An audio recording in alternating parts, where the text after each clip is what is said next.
Caso posso abrir aqui. quiser.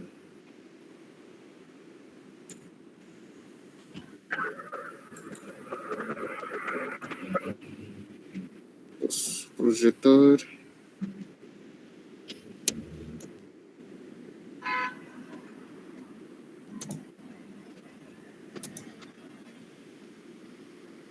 Por exemplo, se quiséssemos calcular para a viga EH, esta do meio.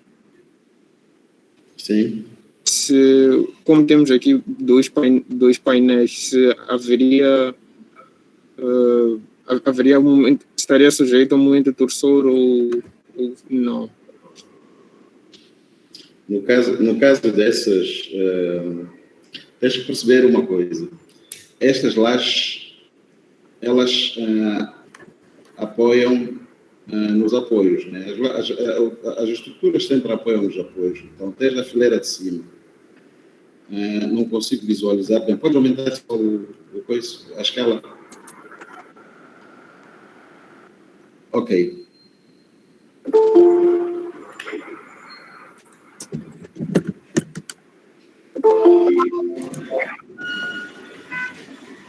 Então, o que eu queria dizer é que as lajes transmitem-se, aliás, as estruturas todas transmitem as suas cargas para os apoios. E os apoios estão no alinhamento de A, alinhamento de E e alinhamento, acho que, de I. Né? Sim. Então, qualquer um desses painéis apoiam em função dos apoios que eles têm adjacentes. O que é que vai acontecer aqui? Vai acontecer é que haverá torção, sim senhora, só que essa torção é de compatibilidade. Então, não é preciso dimensionar para essa torção. Atendendo também para que o momento no apoio de continuidade, né, é um momento que vai ficar equilibrado. No apoio, estou a falar da viga RH, né? Sim, sim. Sim. Os momentos ficam equilibrados. Né? Numa primeira fase, poderá haver a torção enquanto a estrutura se equilibra, né? Mas essa torção é uma torção de compatibilidade, não é de equilíbrio. Nós dimensionamos para a torção de equilíbrio. E outro caso, não sei se tenho aqui, é um caso em que temos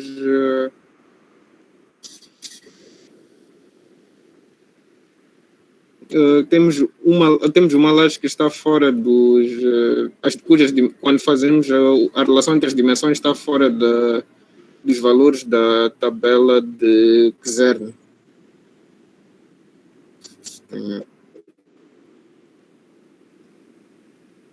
Este caso.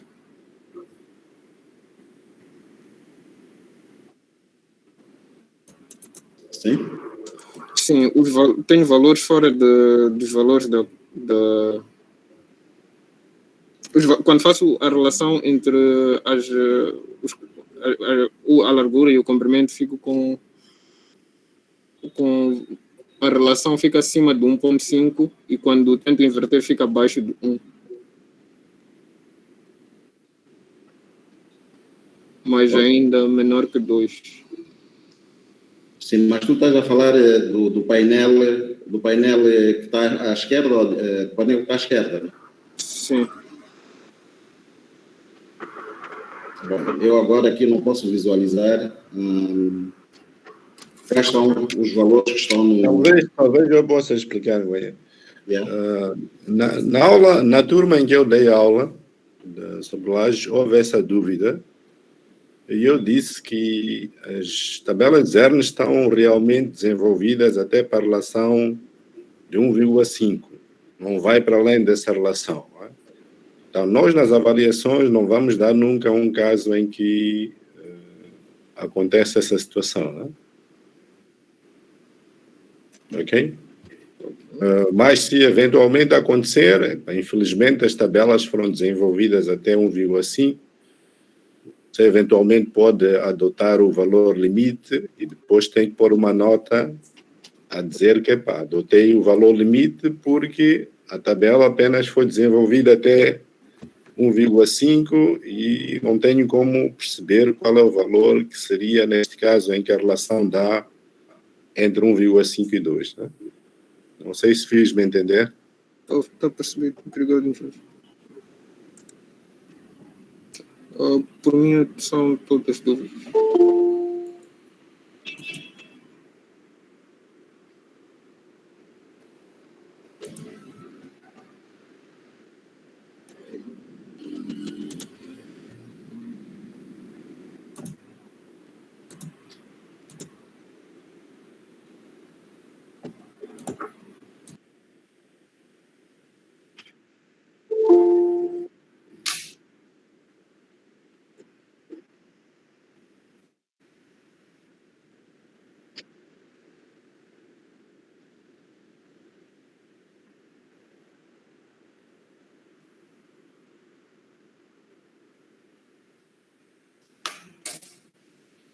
Portanto, este painel da direita, olhando assim a primeira, parece-me uma laje armada numa direção, não é?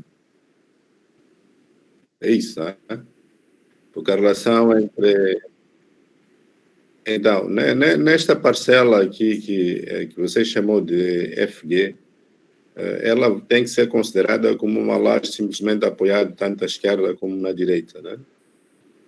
Então, como não tem continuidade, não vai acontecer nada de compensação de momentos ou coisa parecida. No entanto, esta parcela vai ser tratada de forma diferenciada da outra parcela BCF, digamos, não é? Percebeu?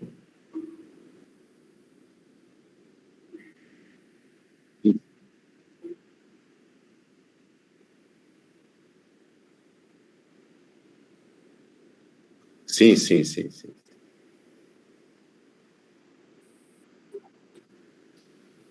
Não, na parte que você está chamando de FG, não tem compensação nenhuma, não é? Porque ele não tem continuidade, não é? Na parte de baixo, você tem momento da esquerda, da laje da esquerda, e tem momento da laje da direita, né? Você vai fazer a média, depois vai encontrar a diferença. Vai aplicar o mesmo princípio que aplicou na aula, não é? A única diferença aqui é que a laje da esquerda armada em cruz, não é? Então, você quando aplicar aquela diferença de momento, você vai ter que recorrer a Zerne para calcular os momentos adicionais no vão. Enquanto a laje da direita, ela é armada numa direção, você calcula normalmente, não precisa de tabela nenhuma para abrir os momentos adicionais a meio vão.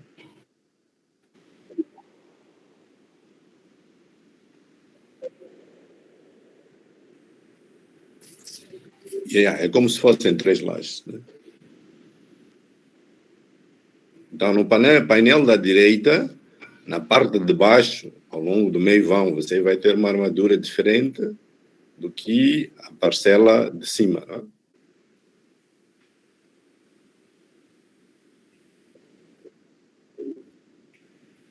Ok. E aproveitar, Leonildo, já que apresentaste dúvida, pá, vamos sair de ti, né? Continua a apresentar outras dúvidas que tiveres.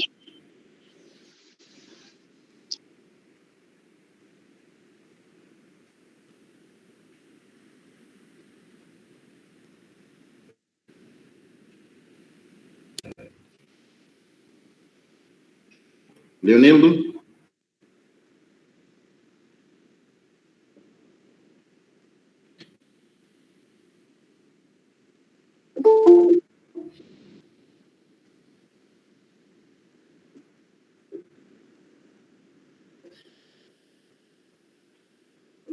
Sim, mais uma situação para visualizar. Se tiver imagem disso, mostra, por favor.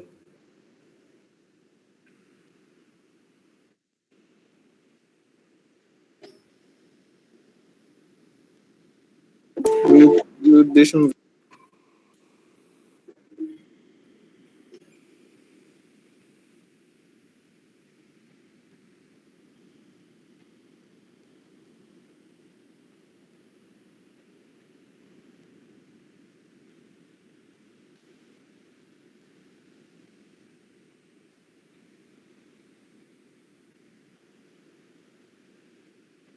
Não, não tenho.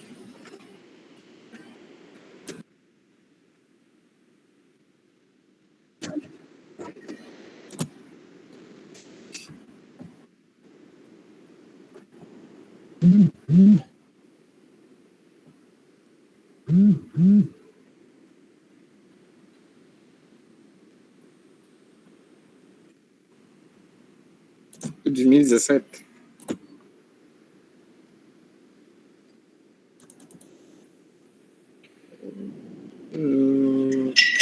Não tenho 2017 aqui.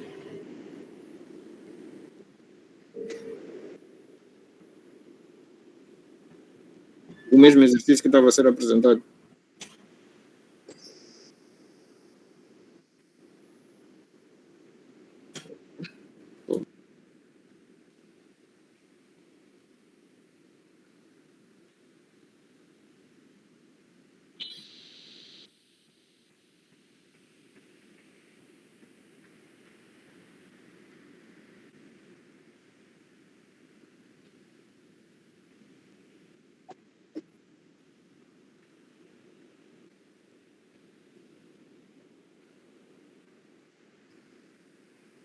Mas pode apresentar a dúvida sem o. Vamos ver se conseguimos responder sem a figura.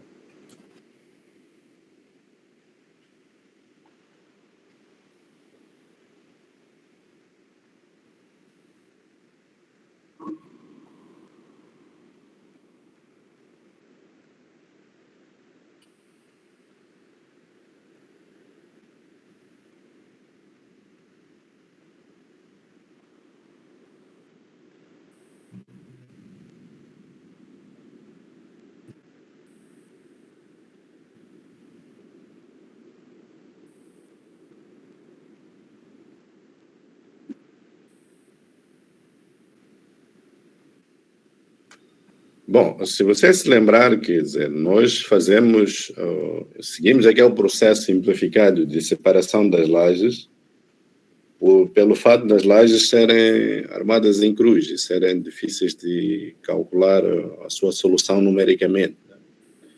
Mas se você tem as duas lajes contínuas, que fazem uma laje contínua, as duas são armadas numa direção, na mesma direção, você pode fazer o corte nessa direção e tem um sistema estático e calcular normalmente como se você estivesse a calcular uma viga, né? Então você vai determinar um momento de continuidade, tem um momento positivo à esquerda, um momento positivo à direita. Depois também tem um diagrama de esforços transversos como se estivesse a calcular uma laje contínua, uma viga contínua, né? Então, sendo que quer dizer, o princípio básico aqui é que se você tem uma laje armada numa direção, você não precisa de tabelas nem de marcos, nem de zerno, né? Então você pode calcular normalmente como se estivesse a calcular uma viga, né? A não ser que tenhas um caso em que tenhas uma laje armada numa direção, em que do outro lado tens uma laje armada em cruz, não é? Aí faz sentido fazer a separação das lajes, porque uma delas é armada em cruz, você não há de conseguir calcular numericamente sem separá-las. Percebeu?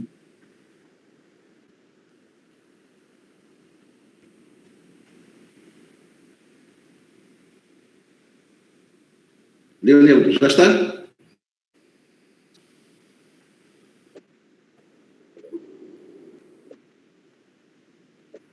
Ok, pronto. Vamos passar também para o Eric James. Sim, docente. O Eric Fafetin que queria falar. Ok. Então vamos passar para outro. Paulo Manuel.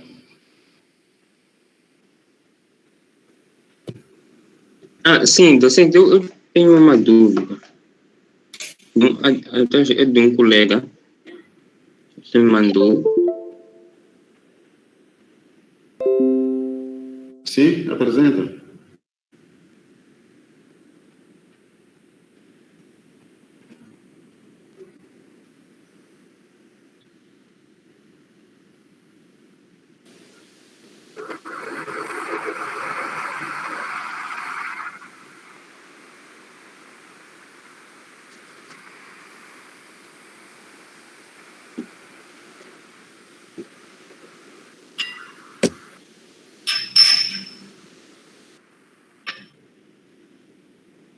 Eric James?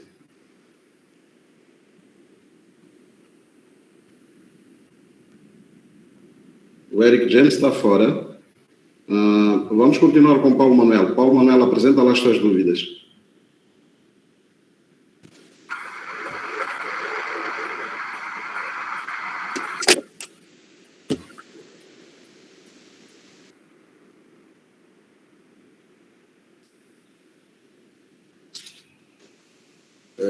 Boa tarde, Vicente. Minha dúvida é relacionada ao capítulo de torção. Normalmente, quando dá-se a fazer a verificação de dispensa para os momentos, né? Tem-se assumido que a relação entre os momentos tem-se assumido que os momentos são aproximadamente iguais. Então, como simplificação, assume-se que a relação MSD-MB sobre MSD-A é igual a 1. Eu queria saber se é correto os dois exercícios fazendo isso assim.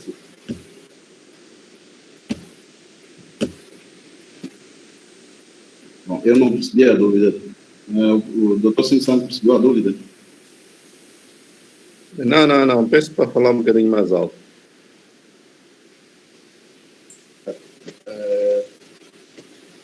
Quando está a fazer nos problemas de porção, quando está a fazer a verificação de dispensa, tenho visto que nos exercícios tem-se assumido que os momentos em B são aproximadamente iguais aos momentos em A. Então, assume-se que a relação MSD em B sobre MSD em A é aproximadamente igual a 1. Eu queria perceber se, numa situação de teste, por exemplo, seria correto fazer esse assunto, eu teria de calcular os esforços em B e esforços em A, e depois determinar.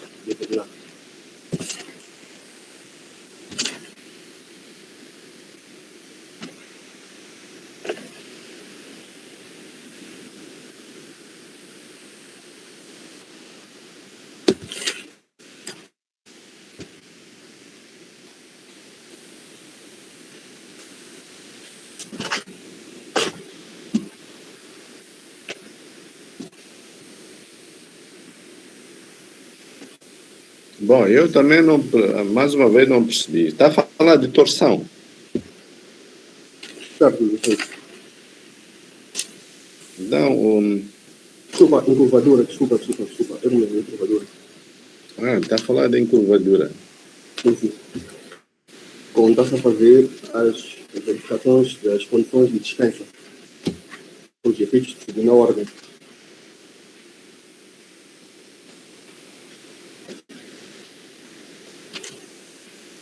Refiro-me ao...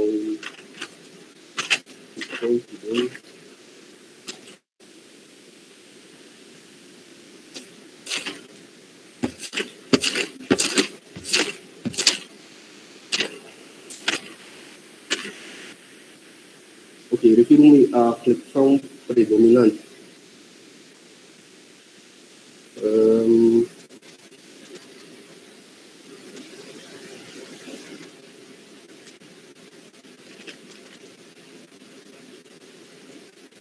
Sim, refiro-me à flexão predominante para a situação de nós fixos. Eu tenho visto que nos problemas tem-se assumido que a expressão é lambda deve ser menor ou igual a 50 menos 15 vezes MSD em B sobre MSD em A. Na resolução do problema, eu tenho visto que tem-se assumido que MSD em B sobre MSD em A é aproximadamente igual. Então, desculpa, tem-se assumido que MSD em B é aproximadamente igual a MSD em A. Então, assume que essa relação é aproximadamente igual a 1. Então, eu queria perceber se, numa situação de teste, por exemplo, será correto fazer esse assunto ou teria de calcular os esforços MSD em B e MSD em A, porque não tivermos um pórtico.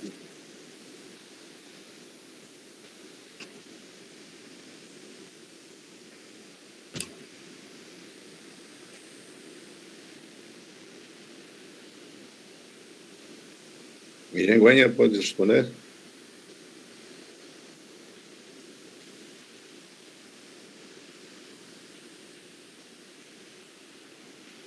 Bom, não sei se o Iranguenha deve estar offline. Em princípio, tu tens que calcular os valores de MSD na base e MSD no topo, não é? Para depois aplicar aquela relação que estava a referir do lambda. Em princípio, tem que calcular, não é? E considerar os valores reais. Agora, o que acontece muitas vezes é quando você tem um edifício, um pórtico, e principalmente se ela é sujeita ao esforço do vento, ao esforço lateral, geralmente o momento no nó superior do pilar é aproximadamente igual ao momento na base do pilar. É isso que tem acontecido geralmente, né? Mas para generalizar a resposta, você tem que pegar o momento real no topo e pegar o momento real na base, né? Pode ser que esses momentos sejam muito aproximados, ou pode ser que por algum motivo, pelo tipo de ações que existem na estrutura, estes momentos sejam muito diferentes, né? Percebi.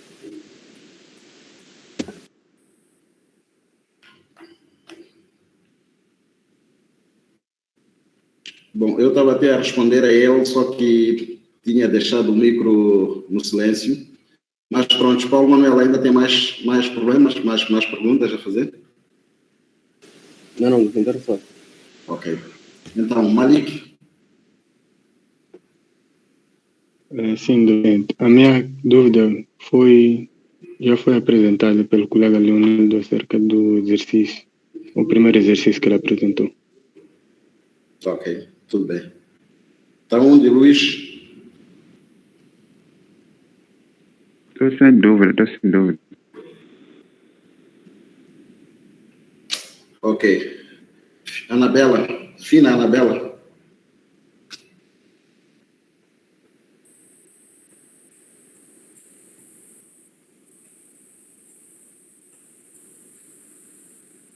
Fina Anabela. Fina Anabela parece que não tem dúvida. Chitra. Sim, boa tarde, docente. A minha dúvida também já foi sanada. Era sobre torção.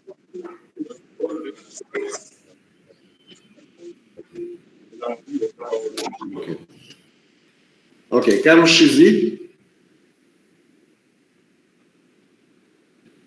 Sim, docente. A minha dúvida estava mesmo na compreensão dos momentos, mas tinha dificuldade de apresentar, mas um colega disse que ia me explicar mais tarde.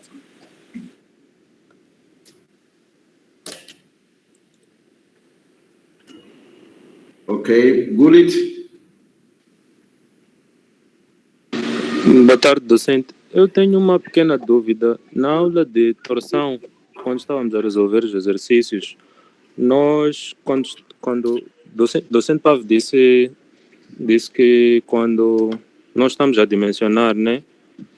Ou seja, quando, por exemplo, se nós calculamos o espaçamento, nós não multiplicamos a área por 2 como nós fazemos para o esforço transverso.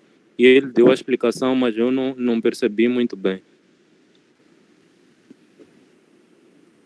Portanto, em termos de cálculo das armaduras, né?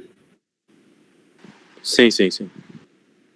Bom, relativamente ao cálculo da armadura, tu tens que perceber que a torção que nós temos ensinado essencialmente é circulatória. Então, cada componente do ramo do estribo desenvolve a força, né? Enquanto que quando nós tratamos de esforço transverso, são 2 ramos, ou são os ramos na vertical que podem desenvolver a força que contraria o esforço transverso. Agora, na torção, cada componente, vamos imaginar então que seja um elemento retangular. Cada componente do retângulo, onde nós temos o estribo em cada componente do retângulo, ela desenvolve uma força, ok? É por isso que estamos a falar mais de um ramo. Não estamos a falar de, por exemplo, 2 ramos ou 3 ramos ou 4 ramos ou mais, como poderia acontecer no caso de esforço transverso. Ok, está percebido, docente. Mas, Gulit? Por enquanto é tudo. Outras dúvidas já foram esclarecidas. Ok, vamos então a Abbas Nuro.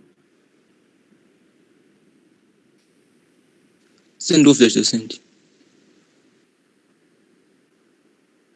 Ok. Benzano.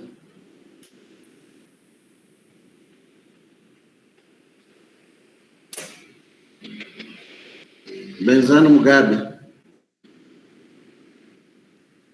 Docente, boa tarde. Boa tarde. Sim, docente, eu tenho essencialmente duas dúvidas aqui. A primeira tem a ver com a encurvadura, né? Quando nós temos, por exemplo, um pilar em que o entorno de um determinado eixo temos momentos da primeira ordem e no outro eixo não temos os momentos da primeira ordem. Então, quando eu vou fazer a consideração dos efeitos da segunda ordem, não é? Então, eu determino as excentricidades num eixo, por exemplo, que vão me dar momentos em torno do outro eixo.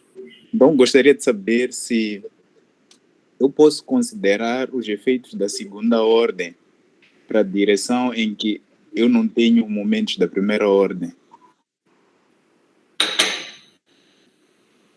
Claro que tens que considerar o acréscimo de momentos onde, de facto, surge o fenômeno de encurvadura. Não sei se percebeu.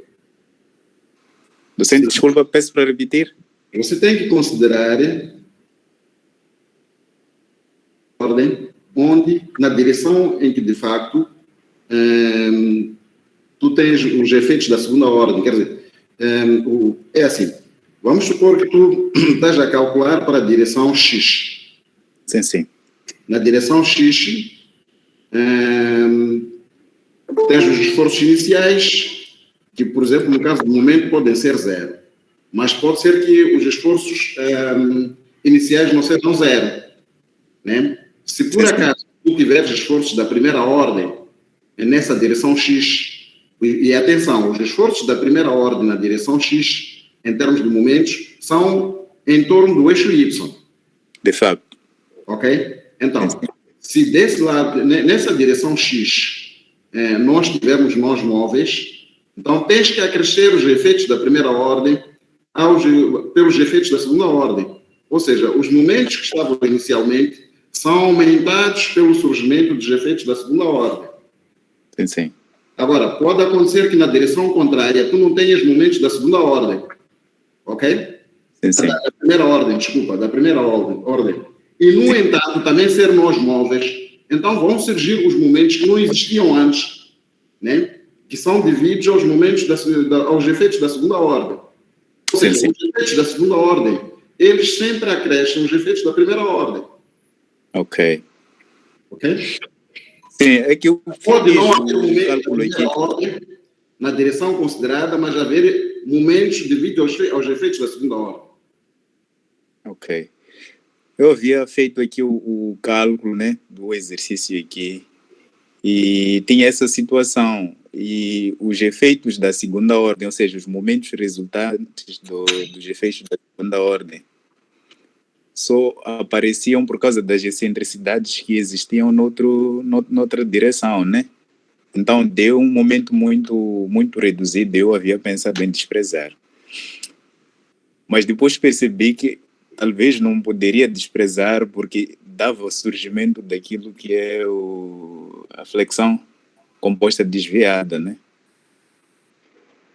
Sim. Enquanto no outro caso, se eu desprezasse, teria a flexão composta plana. Bom, aí já é que não dá para perceber muito bem. Mas é assim, é flexão desviada se tu tiveres nas duas direções as flexões críticas no mesmo sítio, né? E podes tratar de flexão composta plana se as secções críticas serem diferentes, ou seja, uma no topo e outra na parte intermédia, para cada uma das direções. Sim, sim. Agora, docente, tenho uma outra dúvida aqui, gostaria de partilhar, acho que vou precisar de partilhar aqui o exercício.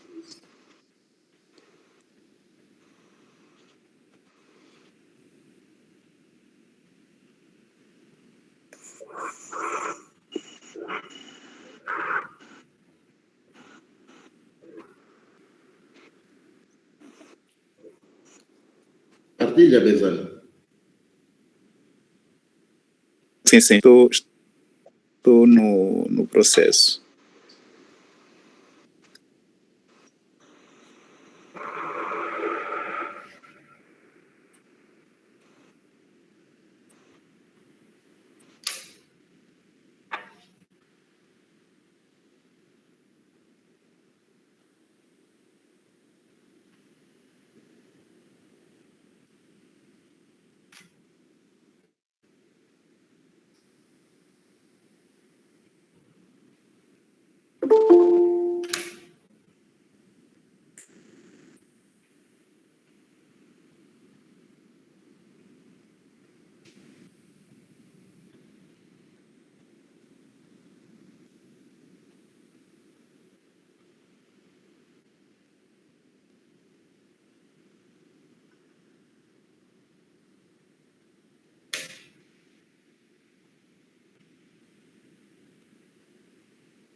Bom, acho que ele está com dificuldades em fazer a apresentação.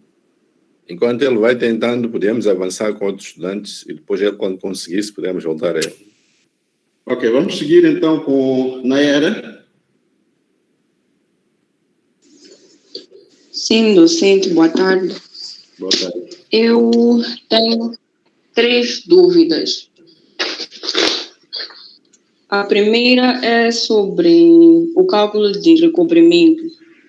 O REBAP diz que devemos reduzir dependendo da classe de betão e se for uma laje.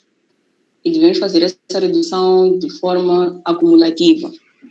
Então, eu queria perceber se na resolução é obrigatório fazer essa redução ou se podemos deixar aquele valor de recobrimento máximo que eles recomendam.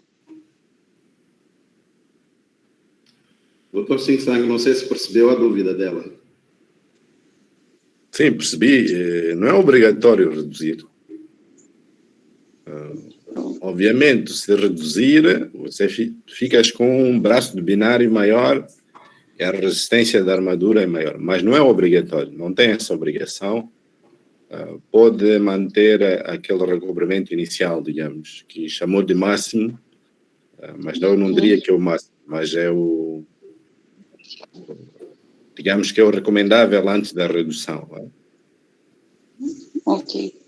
E se fizer a redução, tem de seguir aquele acumulativo que eles recomendam. Ou se, por exemplo, no caso de uma laje B30, eu só vou tirar o recomendado para o B30. Não sei se você percebe. Exatamente. Não posso fazer o B30 menos o recomendado para laje. É isso que eu estou um pouco na dúvida. Se calhar, tem um regulamento aí ou não? Se calhar, se ler o artigo...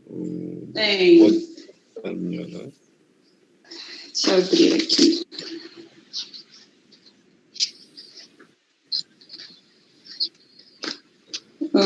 Eles dizem que o recobrimento mínimo a adotar em elementos não laminares...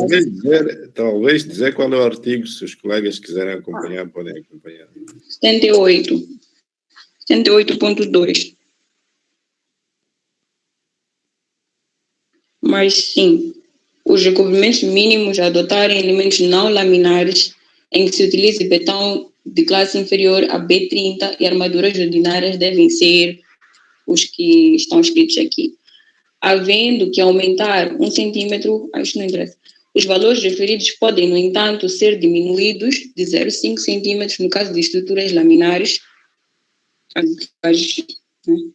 de 0,5 centímetros para betões de classe B30, B35 e B40 e de 1 centímetro para betões de classe superiores a B40. Estas diminuições são cumulativas, não se devendo, porém, em caso algum, adotar recobrimento inferior a 1,5 centímetros. Então, se eu decidir seguir o regulamento, eu teria que fazer a redução de 0,5 da laje menos 0,5 do betão classe 30.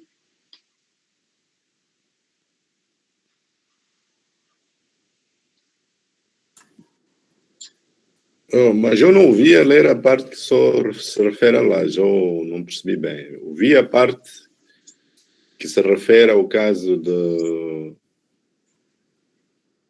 betão da classe B30 ou maior, não é? Os valores referidos podem...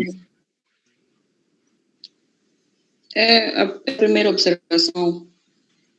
Os valores referidos podem, no entanto, ser diminuídos de 0,5 centímetros no caso de elementos laminares. Elementos laminares não seriam... Sim. Dessa forma. Laminar só inclui as lajes, sim. Sim, inclui, sim. Ok. Então, acho que a primeira dúvida está respondida. A segunda é sobre verificação da espessura para lajes. Quando é que deve ser feita? Deve ser feita antes ou depois da compensação de momentos? Depois, não é? Mas nessa condição, não estaríamos numa situação de momento máximo na estrutura. Então, não seria mais seguro fazermos antes? Quer dizer, o princípio aqui é de que tu, quando separas as lajes e calculas os momentos, aqueles momentos não são verdadeiros, não é? Ou podem não ser verdadeiros. Então, se pegares nesses momentos que podem não ser verdadeiros e estar a verificar a espessura, quer dizer, significa que estás a verificar a espessura como um momento não verdadeiro. Não é? Nós consideramos momentos verdadeiros o que obtemos depois de fazer a compatibilização de momentos. Né? Então, tem que ser este momento depois da compatibilização que considera de verdadeiro que usamos para fazer a verificação da espessura. Ok. A terceira dúvida é sobre identificação dos tais limites últimos em lajes. Existe limite último, existe limite último de curvadura. Então, estamos no teste. Como é que nós podemos identificar qual deles é que vamos resolver quando o teste só nos diz para dimensionar tendo em conta os tais limites últimos?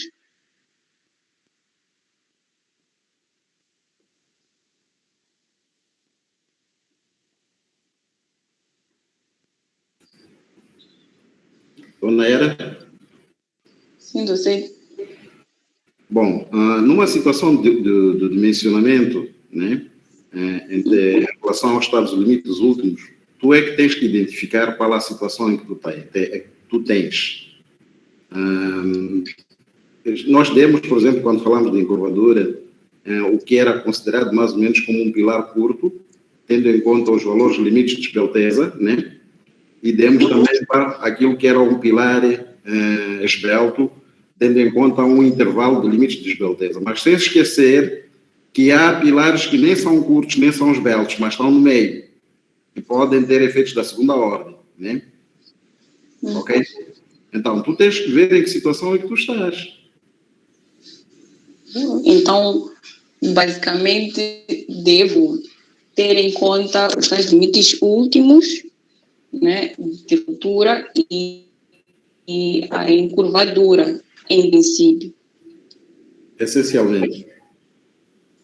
Ok, cadê tudo? Ok. Benzano.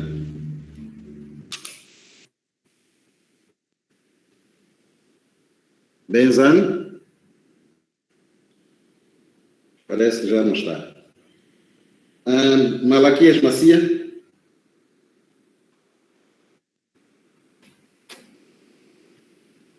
Malaquias saiu.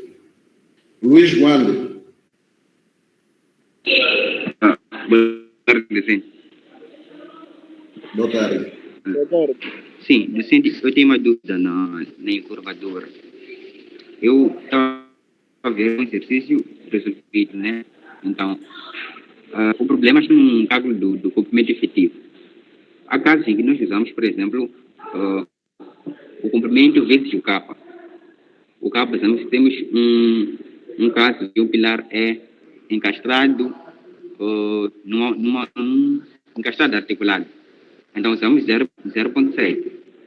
Então, tem outros casos que nós fazemos primeiro o neta e multiplicamos com o comprimento. Eu queria saber em que caso fazemos um método e que caso usamos outro método. Bom, nós usamos o método de capa, né, quando temos pilares isolados. Então, quando nós temos pilares isolados, nós usamos o caso de capa, ok? Em que você deve se recordar com toda a certeza que quando os pilares são pilares travados ou pilares pilares travados, né? Pilares, quer dizer, que não temos nós móveis, temos nós fixos, né? O comprimento efetivo de encurvadura máximo, o capa máximo, que nos permite ter o valor do comprimento efetivo de encurvadura, é 1, ok? E quando temos pilares que são de nós móveis, então o capa vai até 2, né? Mas sempre é maior do que 1, ok? Portanto, quando nós temos pilares isolados, nós usamos o método de capa. Quando nós temos pilares que fazem parte de uma estrutura, por exemplo, de pórtico, né? É aí onde nós temos que, para calcular o grau de ligação do pilar, né, nas duas extremidades, precisamos de calcular o neta, ok? E consoante ser na fundação nós sabemos, de acordo com o tipo, o valor a considerar, de acordo com o tipo de inserção do pilar na estrutura de fundação, enquanto que na parte superior nós precisamos calcular então os valores do neta, né? Precisamos calcular os valores do neta, tendo em conta a somatória das rigidezes das vigas sobre a somatória das rigidezes, somatória das rigidezes dos pilares que concorrem para aquele nó, acho que sobre a somatória das rigidezes das vigas que concorrem para aquele outro, para esse nó.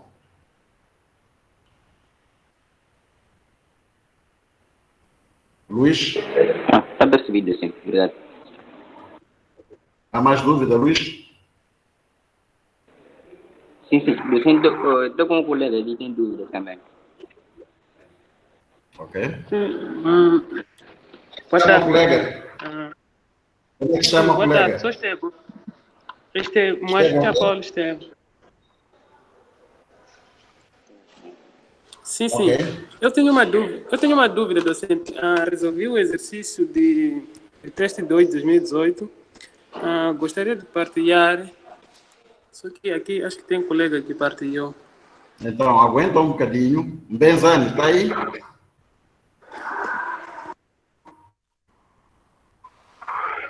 Estou aqui, docente. Ok. Sim, vai ter um pequeno problema que eu tentar partilhar, mas depois conseguir. Em relação a esse exercício docente, e aqui pede-se para, vamos logo para a parte onde eu tenho a dúvida, né, que é em relação a esse pilar gay. Então, eles pedem para dimensionar esse pilar, calcular a armadura desse pilar. Agora, a minha dúvida está em como fazer a consideração da carga que vai esse pilar que vem dessa laje central, essa maior. Porque a carga que eu hei de ter proveniente dessas duas lajes do lado direito, eu sei que vou encontrar a partir da carga que vai para esta viga GH. Agora, a carga que vai para este pilar, mas que provém desta laje central, não sei como é que eu vou fazer a consideração para poder incluir no cálculo da armadura desse pilar gay. Ok, mas pode aumentar só um bocadinho a escala, um bocadinho só.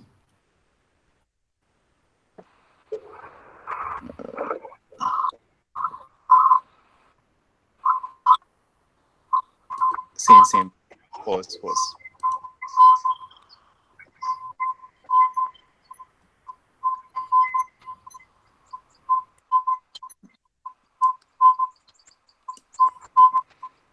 Sim, já está. Ok, tudo bem. É assim.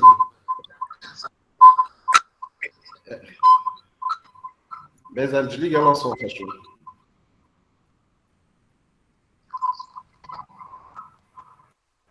Benzani, desliga o som. Já está, docente. Ok, pronto. É assim, eu acho que expliquei no início uma situação parecida com esta, porque há que entender, por exemplo, que todas as cargas vão para os apoios, ok? Os painéis limitados por, acho que é C, D, G, H, K e L.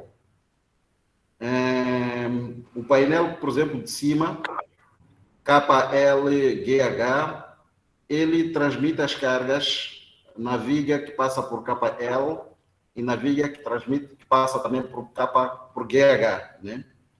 E o painel de baixo também transmite... Manguenha, desculpa lá, Manguenha.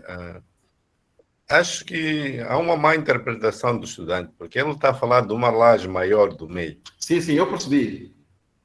Okay. Eu percebi, só que estava a dar mais ou menos o princípio, né? Porque ele quer saber... Mas seria bom logo a primeira esclarecer sobre essa laje que ele pensa, essa laje maior. Ok. Essa laje só pode transmitir para os apoios JK e BC, se não me engano, né? Não estou a ver muito bem aqui. Ok? Sim, é BC. E BC. Então, se ele transmite para essa... Não, mas atenção uma coisa. Sim. Esta laje toda tem um vazio no meio, atenção. Pronto, isso não vi, não consigo ver aqui. Os cortes que estão apresentados não dão para visualizar muito bem. Não, tem um corte embaixo que tu não estás a ver e ele está a ver. Pode mostrar o corte de baixo?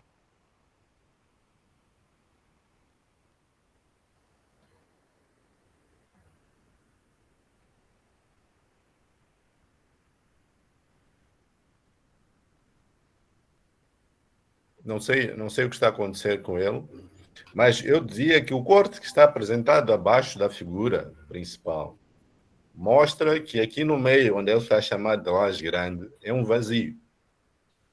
Né?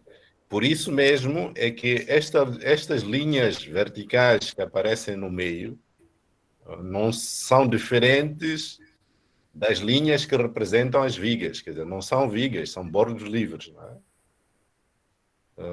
Então, por isso é que pedia para explicar-lhe primeiro essa interpretação da figura, porque percebi que a dúvida dele é no sentido de que não percebe como é que vai transmitir a carga dessa laje grande, que ele chama de laje grande, para o pilar G. Na verdade, o que está chamado de laje grande não existe. Não existe. Neste caso, não existe. Eu não sei se Exatamente. ele está a ouvir, né?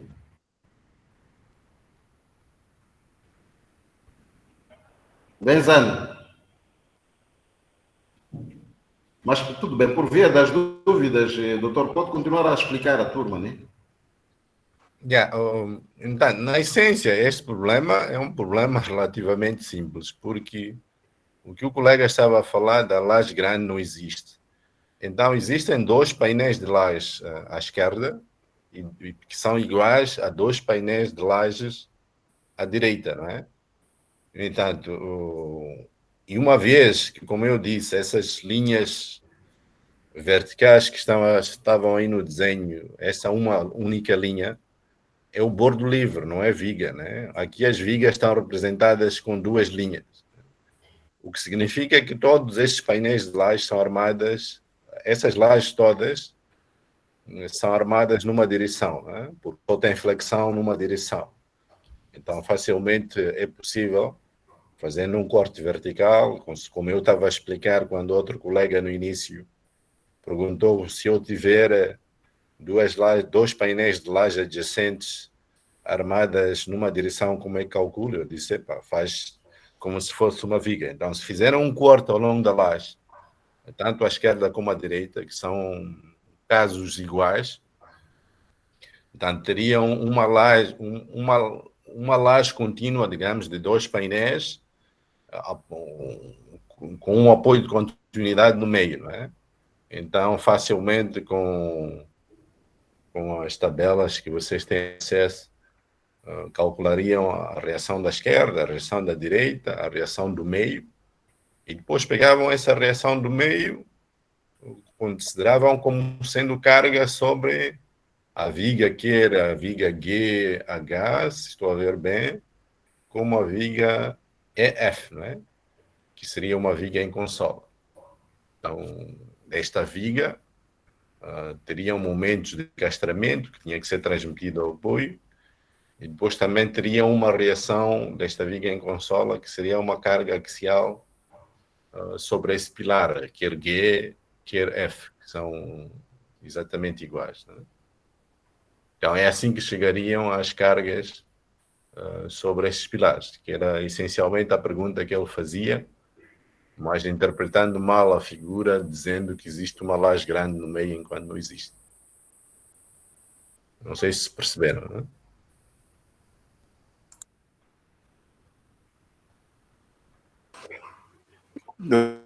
Docente. Alô?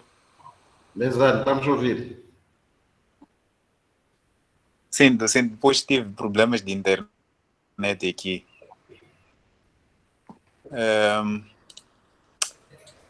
Eu estava a ouvir a explicação do docente em relação à figura. Quando estava a referir que aí no meio, na verdade, não existe laje, é um vazio e existe aí um furo, na verdade. Mas eu depois mesmo fiquei com essa dúvida por considerar que havia laje aí.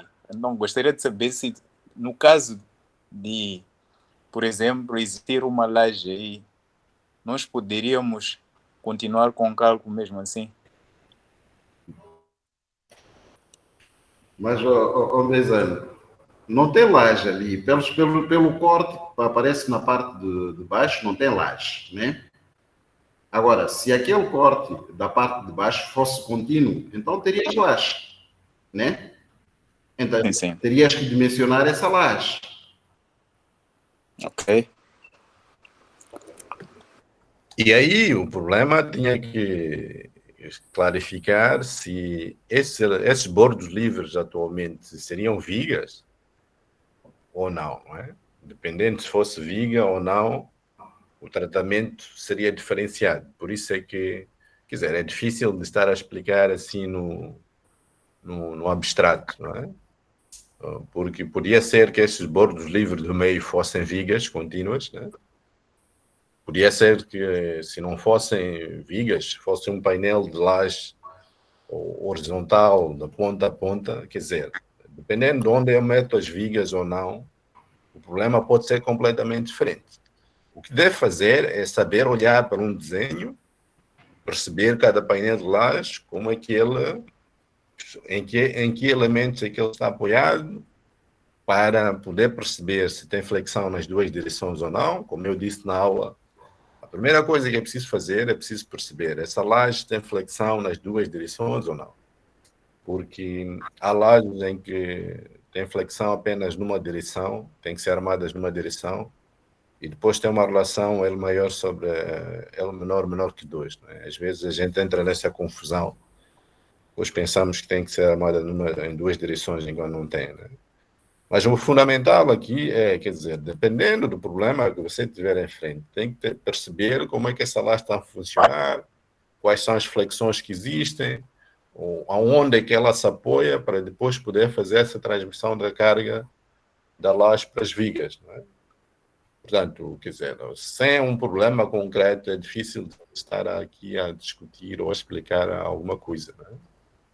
Mas o que é verdade para aquele caso concreto é que no meio não existe laje, existem dois painéis de laje à esquerda que são iguais a dois painéis de laje à direita, né? E elas são armadas numa direção, na direção vertical, porque se você fizer o corte e mostrar as deformadas, vai ver que não tem curvaturas na direção horizontal. Né? Então, a partir daí, começa a calcular a laje armada na direção vertical, e visto que é uma laje, um painel de laje adjacente ao outro, que são armados na mesma direção, você pode calcular como se fosse uma viga contínua, e depois tira os momentos negativo, positivo, para calcular as armaduras, depois tira as reações de apoio para transmitir a cada uma das vigas que apoia essa laje. E depois estas cargas transmitidas às vigas são ações sobre as vigas. Neste caso, as vigas que estão na parte intermédia estão em consola, estão encastradas nos pilares, enquanto as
Não, não ficou claro para mim essa parte.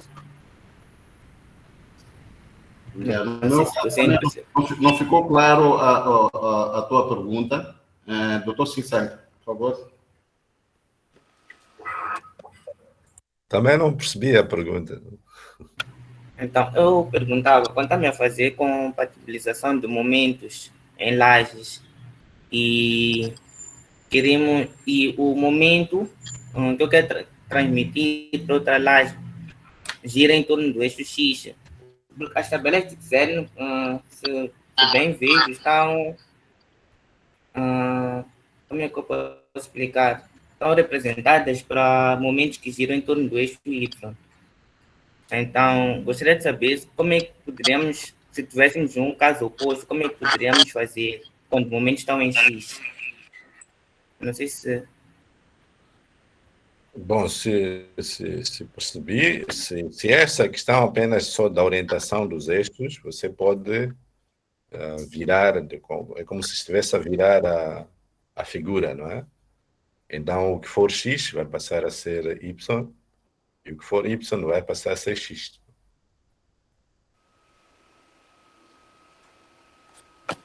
Ok, tá certo, sim. Acho que, tirando isso, não tenho mais dúvidas.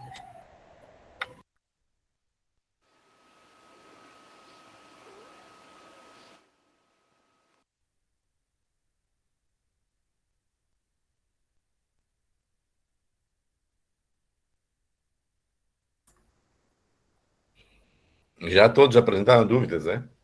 Boa tarde, docente. Sim, sim. Sim, eu tenho uma dúvida que um colega enviou. Vou partilhar a imagem.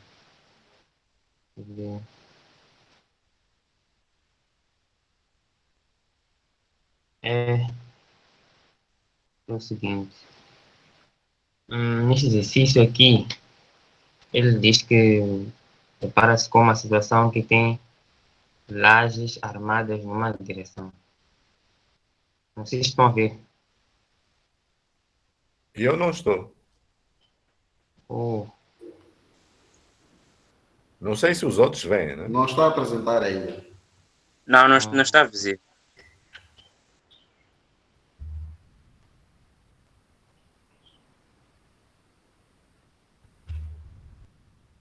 Consegue se ver agora?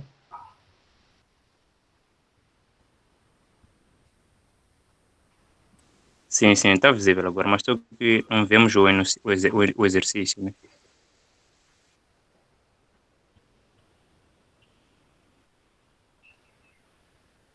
Ok.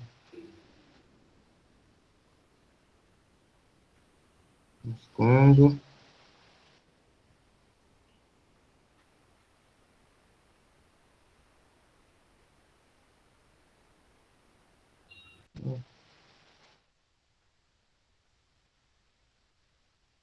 Assim já? Hein? Já. Ok. Sim, é esta situação. Sim, já, Okay. mas peço para aumentar o tamanho da imagem. Tá. Faça a rotação do ecrã. Sim.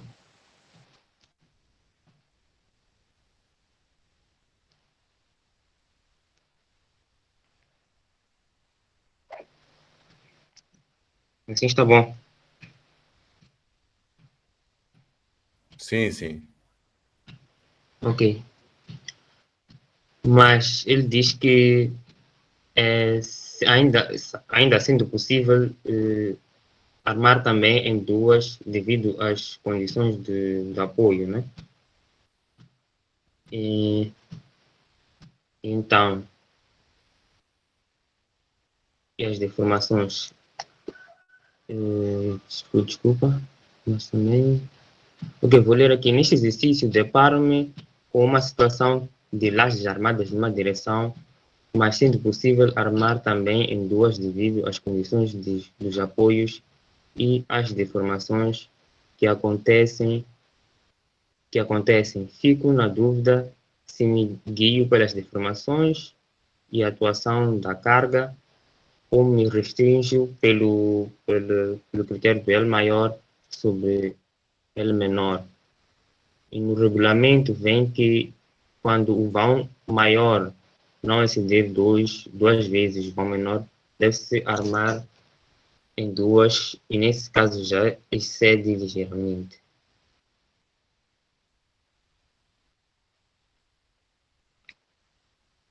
Eu não sei se perceberam. Sim, sim. Mas onde é que está esse colega?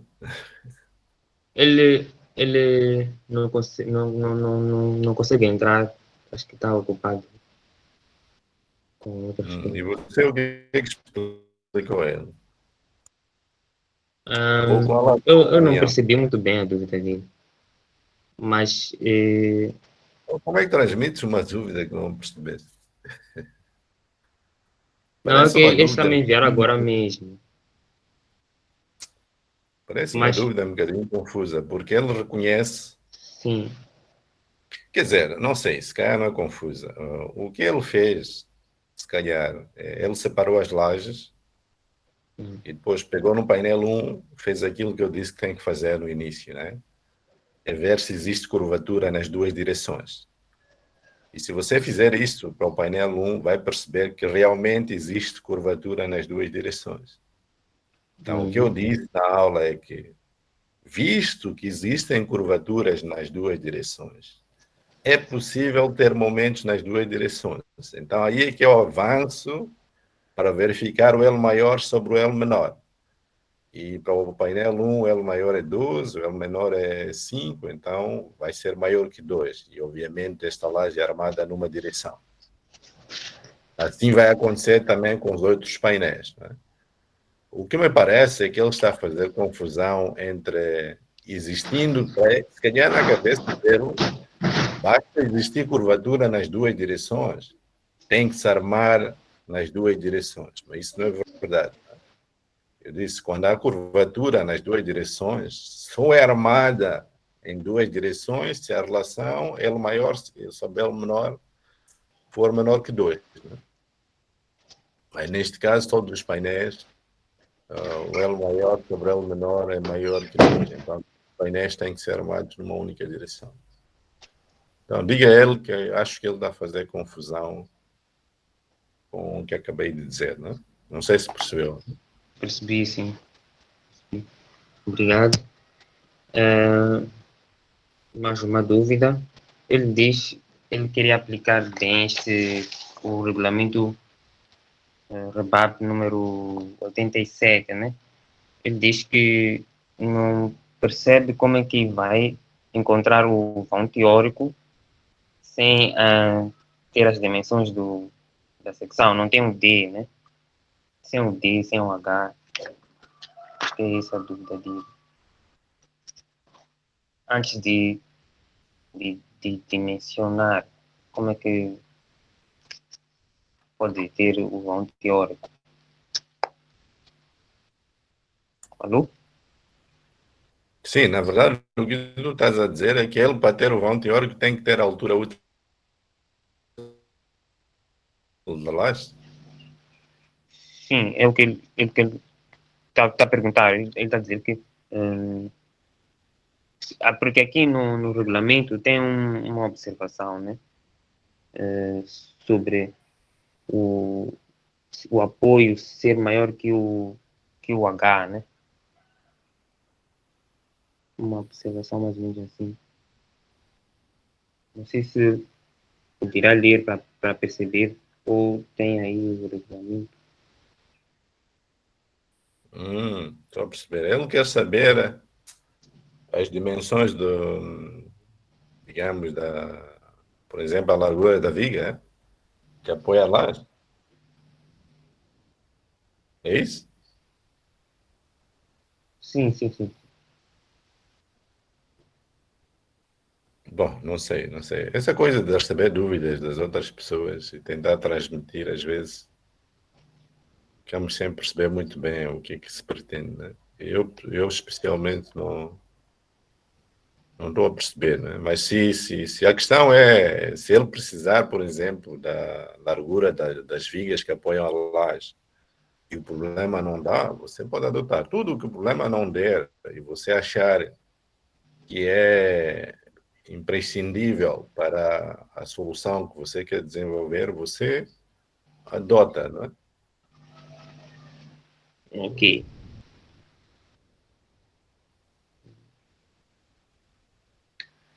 Tá bom. Acho que eu vou explicar assim, né?